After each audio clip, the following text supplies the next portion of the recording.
Hey friends, இந்த வீடியோவில் நம்ம ஒரு பயனுள்ள தகவல் பற்றி தாங்க பார்க்க போகிறோம். எம்ப்ளாய்மெண்ட் ரெஜிஸ்ட்ரேஷன் பொறுத்த வரைக்கும் இப்போ ரெஜிஸ்டர் பண்ணுறவங்க எல்லாரும் மேக்ஸிமம் அவங்களுடைய ப்ரொஃபைல் டீட்டெயில்ஸை கரெக்டாக அப்டேட் பண்ணிடுறாங்க. ஆனால் ஒரு 5 வருஷம் 10 வருஷம் முன்னாடியே ரெஜிஸ்டர் பண்ணவங்க எல்லாரும் பார்த்திங்கன்னா அவங்களுடைய கேஸ்ட்டு, ரிலீஜன், அதே மாதிரி mobile number, mail ID, Aadhaar number, so இந்த மாதிரிலாம் கொடுக்காம ஜஸ்ட் ஒரு பேசிக்கான டீட்டெயில்ஸ் மட்டும் கொடுத்து ரெஜிஸ்டர் பண்ணியிருக்கிறாங்க. ஸோ இப்போ போயிட்டு அவங்களுடைய மொபைல் நம்பர், மெயில் ஐடி, முக்கியமாக வந்து கேஸ்ட்டு, ரிலீஜன் இதெல்லாம் வந்து கொடுக்கலாம் அப்படின்னு ட்ரை பண்ணும்போது அந்த கேஸ்ட் அப்படிங்கிற ஆப்ஷனில் ட்ராப் டவுனுக்கு லிங்கை கிளிக் பண்ணும்போது எதுவுமே வரமாட்டேங்குது. ஃபீல்டு எதுவும் செலக்ட் பண்ணுற மாதிரி வரமாட்டேங்குது. அதனால் மொபைல் நம்பரே கொடுத்து நெக்ஸ்ட்டு கொடுத்து சேவ் கொடுத்தாலும் மறுபடியும் கேஸ்ட் வந்து செலக்ட் பண்ண சொல்லுது. எங்களால் வந்து கான்டாக்ட் டீட்டெயில்ஸை எடிட் பண்ண முடியல அப்படின்னு நிறைய பேர் சொன்னாங்க. ஸோ அந்த கான்டாக்ட் டீட்டெயில்ஸாக இருக்கட்டும், அதே மாதிரி அந்த கேஸ்ட், ரிலீஜன் ட்ராப் டவுனை செலக்ட் பண்ணி எடிட் பண்ணுறதா இருக்கட்டும், அது எப்படி எடிட் பண்ணுறது அப்படிங்கிற இன்ஃபர்மேஷன் தான் இந்த வீடியோவில் பார்க்க போகிறோம். அதுக்கு ஒரு சின்ன ட்ரிக் வந்து இருக்குது. இந்த ட்ரிக்கை நீங்கள் ஃபாலோ பண்ணுங்கள். ஸோ இந்த ட்ரிக்கை பொறுத்த வரைக்கும் உங்களுக்கு பயனுள்ளதாக இருக்கும் அப்படிங்கிறதுக்காக தான் நான் அந்த வீடியோ வந்து மேக் பண்ணியிருக்கிறேன். ஸோ அதனால் இதனால் பார்த்தீங்கன்னா 100% உங்களுக்கு அந்த கேஸ்ட் வந்து செலக்ட் ஆகிடுது. ஸோ நீங்களே வந்து லைவில் வந்து பார்க்கலாம். இப்போ நான் உங்களுக்கு பண்ணி காமிக்கிறேன். இந்த மெத்தடை நீங்கள் ட்ரை பண்ணி பாருங்கள். முடிஞ்ச அளவுக்கு இந்த இன்ஃபர்மேஷன் நிறைய பேருக்கு ஷேர் பண்ணுங்கள். ஏன்னா நிறைய பேர் அவங்களுடைய கான்டாக்ட் டீட்டெயில்ஸை அப்டேட் பண்ண முடியாமல் இருக்காங்க. அதே மாதிரி கேஸ்ட்டையும் அப்டேட் பண்ண முடியாமல் இருக்காங்க. ஸோ இந்த ஒரு ட்ரிக்ஸை நீங்கள் பார்த்துட்டு நிறைய பேருக்கு ஷேர் பண்ணி விடுங்க. இப்போ ஒன்ஸ் உங்களுடைய எம்ப்ளாய்மெண்ட் லாகின் பண்ணதுக்கப்புறமா இந்த மாடிஃபை கான்டாக்ட் அப்படிங்கிற ஆப்ஷனை நம்ம கிளிக் பண்ணணும். அதை கிளிக் பண்ணதும் அடுத்து ஒரு 5 to 10 செகண்ட்ஸில் நம்மளுடைய ப்ரொஃபைல் டீட்டெயில்ஸ் எல்லாமே வந்து ஓப்பன் ஆகும். இப்போ எனக்கு ப்ரொஃபைல் டீட்டெயில்ஸ் வந்து ஓப்பன் ஆயிடுச்சு. இதில் கேஸ்ட் அப்படிங்கிற பாக்ஸ் எம்டியாக இருக்குது, ரிலீஜனும் எம்டியாக இருக்குது. ஸோ இதனால் நான் இப்போ ட்ராப் டவுன் செலக்ட் பண்ணும்போது எனக்கு எந்த ஒரு ஆப்ஷன் செலக்ட் பண்ணுறதுக்கான லிஸ்ட் எதுவுமே வரல, கேஸ்ட் லிஸ்ட் எதுவும் வரல. ஸோ அதனால் நான் மற்ற டீட்டெயில்ஸ்லாம் கொடுத்துட்டு நெக்ஸ்ட்டு கொடுத்து எல்லாமே கொடுத்து சேவ் பண்ணும்போது மறுபடியும் கேஸ்ட் வந்து செலக்ட் பண்ணுங்கள் அப்படிங்கிற ஒரு எரர் தான் வருது. இப்போ இதை நம்ம ரிசால்வ் பண்ணுறதுக்கு நீங்கள் மேக்ஸிமம் வந்து க்ரோம் ப்ரௌசரை யூஸ் பண்ணாதீங்க. க்ரோம் ப்ரௌசர் யூஸ் பண்ணும்போது சம்டைம்ஸ் இந்த ட்ரிக்ஸ் வந்து ஒர்க் ஆக மாட்டேங்குது. அதனால் ஃபயர்பாக்ஸ் ப்ரௌசரை யூஸ் பண்ணுங்கள். அதில் 100% உங்களுக்கு எந்த இஷ்யூ இல்லாமல் ஒர்க் ஆகுது. ஸோ ஃபயர்பாக்ஸ் ப்ரௌசரில் போய்ட்டு எம்ப்ளாய்மெண்ட் லாகின் பண்ணதுக்கப்புறமா ரைட் கிளிக் வந்து பண்ணிடுங்க. இந்த பேஜ் ஓப்பன் பண்ணிடணும். இந்த கான்டாக்ட் டீட்டெயில்ஸ் பேஜ் ஓப்பன் பண்ணதுக்கப்புறமா ரைட் கிளிக் பண்ணிட்டு இன்ஸ்பெக்ட் கியூ அப்படிங்கிற ஒரு ஆப்ஷன் இருக்குது. அந்த ஆப்ஷன் நீங்கள் செலக்ட் பண்ணணும். இன்ஸ்பெக்ட் கியூ அது செலக்ட் பண்ணோன்னே கீழே வந்து உங்களுக்கு பார்த்தீங்கன்னா இந்த மாதிரி ஒரு பேஜ் வந்து ஓப்பன் ஆகும்.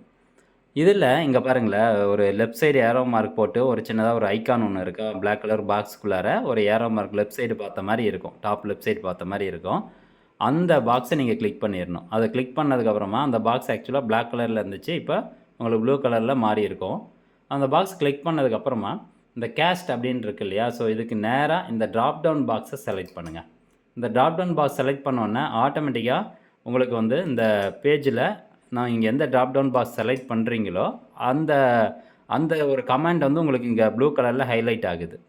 ஸோ இதில் பாருங்கள், select ID, caste, combo box, caste இந்த மாதிரி கொடுத்து டிசேபிள்டு அப்படின்னு கொடுத்துருக்குறாங்க. டிசேபிள்டு அப்படிங்கிறதுனால என்னால் அந்த பாக்ஸை கிளிக் பண்ணால் எதுவுமே லிஸ்ட்டு வரமாட்டேங்குது. ஸோ அந்த டிசேபிள்டு அப்படிங்கிறத மட்டும் நம்ம செலக்ட் பண்ணி இப்போ டெலீட் பண்ண போகிறோம். இப்போ நான் டிசேபிள்டு அப்படிங்கிறத செலக்ட் பண்ணிட்டேன். இப்போது நான் டெலீட் வந்து கொடுக்குறேன். இப்போ பார்த்தீங்கன்னா அந்த டிசேபிள்டு அப்படிங்கிறது டெலீட் ஆகிருச்சு. டெலீட் ஆனதுக்கப்புறமா இங்கே கேஸ்ட் அப்படிங்கிற இந்த பாக்ஸை நான் கிளிக் பண்ணுறேன். இப்போ எனக்கு லிஸ்ட் வந்துருச்சு. ஸோ இதுதான் அந்த ட்ரிக்ஸு.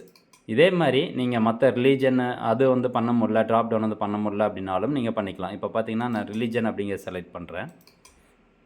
இப்போது அந்த செலக்ட் பண்ணுறதுக்கு முன்னாடி அகைன் அந்த ஐக்கான் வந்து செலக்ட் பண்ணணும். இந்த ஐக்கான் ப்ளூ கலரில் மாறிடணும். மாறினதுக்கப்புறமா இந்த ரிலீஜன் அப்படிங்கிற பாக்ஸை நான் செலக்ட் பண்ணுறேன். இதுலேயும் பார்த்தீங்கன்னா இந்த ரிலீஜன்லேயும் இந்த டிசேபிள்டு அப்படிங்கிறதா இருக்குது. ஸோ அதையும் நான் வந்து டெலீட் பண்ணிடுறேன். ஓகே, டிசேபிள் டெலீட் பண்ணிட்டேன். இப்போ மறுபடியும் நான் ரிலீஜன் போய் கிளிக் பண்ணுறேன். இங்கே பாருங்கள், ரிலீஜனும் எனக்கு ஓப்பன் ஆயிடுச்சு, அந்த லிஸ்ட்டு ஓப்பன் ஆயிடுச்சு. ஸோ இதுதான் அந்த ட்ரிக்ஸு. இந்த ட்ரிக்ஸை வந்து கேர்ஃபுல்லாக வந்து யூஸ் பண்ணுங்கள். உங்களுக்கு எது ஆப்ஷனில் இல்லையோ அதை மட்டும் நீங்கள் அப்டேட் பண்ணுங்கள். மீன்ஸ் வந்து கேஸ்ட்டை நீங்கள் அப்டேட் பண்ணாமல் இருந்தீங்கன்னா கேஸ்ட்டை மட்டும் நீங்கள் அப்டேட் பண்ணிக்கோங்க. ஒன்ஸ் மற்ற எல்லா டீட்டெயில்ஸும் கொடுத்ததுக்கப்புறமா நான் உங்களுக்கு சேவ் பண்ணி காமிக்கிறேன் பாருங்கள். உங்களுக்கு 100% சேவ் ஆயிரும். சேவ் ஆனதுக்கப்புறமா அகைன் அந்த கான்டாக்ட் டீட்டெயில்ஸை நான் கிளிக் பண்ணி காமிக்கிறேன். எனக்கு அந்த கேஸ்ட் வந்து உங்களுக்கு டிஸ்பிளே ஆகும். இப்போ நான் மற்ற டீட்டெயில்ஸ்லாம் கொடுத்துட்டு நெக்ஸ்ட்டு வந்து கொடுக்க போகிறேன். அதே மாதிரி இன்னொரு இன்ஃபர்மேஷன், இப்போ கம்யூனிட்டி ஐடியே உங்களுக்கு வந்து தப்பாக கொடுத்துருந்தாங்க அப்படின்னா சப்காஸ்ட் வந்து உங்களுக்கு கரெக்டாக டிஸ்பிளே ஆகாது இல்லையா. ஸோ அப்போ நீங்கள் கம்யூனிட்டி ஐடியை மீன்ஸ் எடிட் பண்ணணும் அப்படின்னாலும் இந்த கம்யூனிட்டி ஐடிக்கு நேராக இருக்கக்கூடிய பாக்ஸை கிளிக் பண்ணணும். அதுக்கு முன்னாடி இந்த ஐக்கான் வந்து கிளிக் பண்ணிக்கோங்க. ஏரோ ஐக்கான் கிளிக் பண்ணிவிட்டு அதுக்கப்புறம் இந்த கம்யூனிட்டி ஐடி பாக்ஸ் வந்து செலக்ட் பண்ணுங்கள். செலக்ட் பண்ணதுக்கப்புறம் இங்கேயும் பார்த்தீங்கன்னா இந்த டிசேபிள்டு அப்படின்னு இருக்குது, அதை நம்ம டெலீட் பண்ணிடணும். டெலீட் பண்ணதுக்கப்புறமா இப்போ கம்யூனிட்டி ஐடி பாக்ஸ் நான் கிளிக் பண்ணுறேன். இப்போ எனக்கு அந்த லிஸ்ட்டு ஓப்பன் ஆயிடுச்சு. ஸோ கரெக்டான கம்யூனிட்டி எதோ அதை நீங்கள் செலக்ட் பண்ணிக்கோங்க. ஓகே ஃப்ரெண்ட்ஸ், நான் எல்லா டீட்டெயில்ஸும் கொடுத்துட்டு நெக்ஸ்ட் கொடுத்து உங்களுக்கு செக் பண்ணி காமிக்கிறேன். ஓகே, இப்போ நான் வந்து பர்சனல் டீட்டெயில் கொடுத்துட்டேன். கான்டாக்ட் டீட்டெயிலையும் போய்ட்டு அட்ரஸ்ஸு இதெல்லாம் கரெக்ஷன் பண்ணுற மாதிரி இருந்தது, அதெல்லாம் கொடுத்தாச்சு. குவாலிஃபிகேஷன் டீட்டெயில் வேணால் ஆட் பண்ணிக்கலாம். நான் எதுவும் ஆட் பண்ணல. டேரெக்டாக நெக்ஸ்ட் கொடுத்து லாஸ்ட் பேஜுக்கு வந்துட்டேன். நான் ஸ்கில் டீட்டெயில்ஸில் எதுவுமே இல்லை. உங்கள்கிட்ட சப்போஸ் ஸ்கில் இருக்குது, டைப் ரைட்டிங் அந்த மாதிரிலாம் சர்டிஃபிகேட் வச்சுருக்கீங்கன்னா இதை கொடுத்து நீங்கள் செலக்ட் பண்ணிக்கோங்க. இப்போது நான் ஃபைனலாக நெக்ஸ்ட்டு கொடுக்காம சேவ் கொடுக்கணும். ஸ்கில் டீட்டெயில்ஸ் பேஜுக்கு வந்ததுக்கப்புறமா சேவ் அப்படிங்கிறத கொடுக்குறேன். சேவ் கொடுத்துட்டு ஒரு 10 to 15 செகண்ட்ஸ் வெயிட் பண்ணுங்கள். அது கொஞ்சம் பொறுமையாக தான் வந்து சேவ் ஆகும், லேட் ஆகுது. ஒரு 10 செகண்ட்ஸ் to 15 செகண்ட்ஸ் வெயிட் பண்ணுங்கள். ஓகே, இப்போது ஒரு விண்டோ வருது.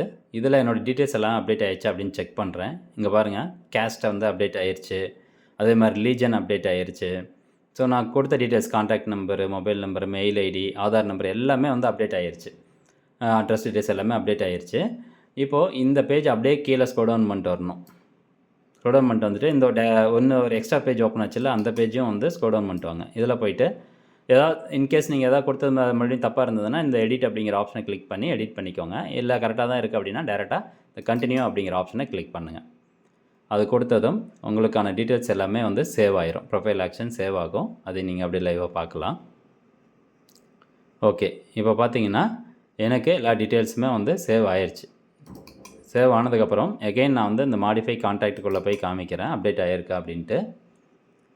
கேஸ்ட்டு, ரிலீஜன்லாம் நான் அப்டேட் பண்ணியிருந்தேன், அது அப்டேட் ஆகிருக்கும். நான் உங்களுக்கு அப்படியே லைவாக செக் பண்ணுறேன்.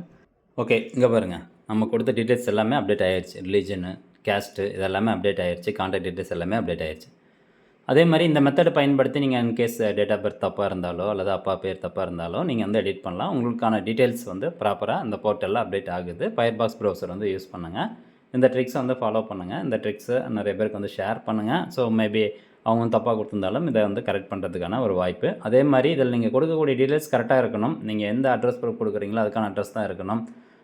நெக்ஸ்ட்டு சப்போஸ் வேலைவாய்ப்பு வரும்போது இதில் ப்ரொஃபைல் டீட்டெயில்ஸில் எந்த மாதிரி டீட்டெயில்ஸ் வந்து நீங்கள் கொடுத்துருக்கீங்க, கேஸ்ட்டு, சர்டிஃபிகேட் நம்பரு, இது எல்லாமே பார்த்தீங்கன்னா உங்களுக்கு கரெக்டாக இருக்கணும்.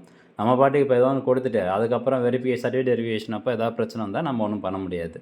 ஸோ அதனால் நீங்கள் சரியான முறையில் இந்த டீட்டெயில்ஸ் வந்து ஃபில் பண்ணுங்கள். இது ஒரு எஜுகேஷன் பர்பஸ்க்காக தான், எந்த ஒரு தவறான நோக்கத்துக்காகவும் இந்த வீடியோ வந்து மேக் பண்ணல. அது தெரிஞ்சுக்கோங்க. நிறைய பேருக்கு ஷேர் பண்ணுங்கள். மீண்டும் அடுத்த ஒரு நல்ல பதிவில் சந்திக்கலாம். நன்றி, வணக்கம்.